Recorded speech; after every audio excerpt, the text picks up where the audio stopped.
The Ripoff Report site is a well-known resource for consumers. Just type in a name and you can see what anonymous people have to say about a company or a person. But just how reliable is that information? I don't belong there. We don't do anything illegal. Our company sells a good product and a good service. If you believe the site, South Beach businessman Michael Zwebner has been connected to the mob and called scum. He's so outraged he filed a lawsuit. This is a new medium of the internet, has allowed for electronic terrorism. And that's really what this is. Zwebner's company sells machines that work like dehumidifiers. They take moisture out of the air and turn it into drinking water.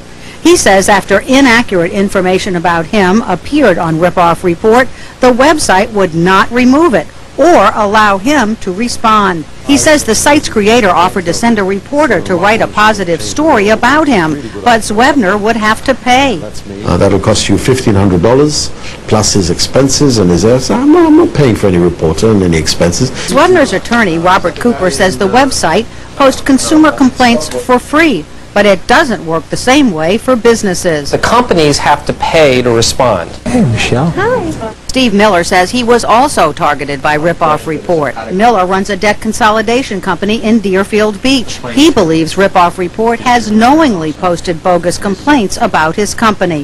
I think that somebody's not telling the truth. Miller says this is a copy of an email from the site's founder, Ed Magidson. He offered Miller what he calls a corporate advocacy program for $2,500 up front and $125 a month. The program promises to turn all the negatives into a positive. Anyone would want to do business with your company. You will wish there were more Ripoff Reports on you. No joke. Miller wasn't laughing, and he wasn't paying. It's just not going to happen.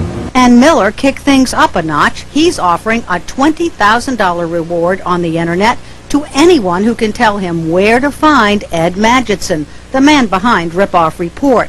It's easy to find the website, but lawyers have not been able to find Magidson to serve him with the lawsuits. It's very frustrating. That's the reason for the reward. Through the website, I was able to contact Ed Magidson by email. He turned down an offer for an interview, but his attorney sent a letter. In part, it reads the lawsuits are frivolous, that Zwebner's claims are blatantly false, and that Steve Miller's company requested a proposal for providing services. Ripoff Report's lawyer points out the site provides a valuable service to consumers by providing a forum for victims.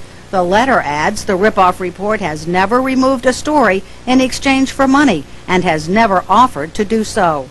Magidson's lawyer says the cases don't even belong in Florida, that the company operates out of Arizona.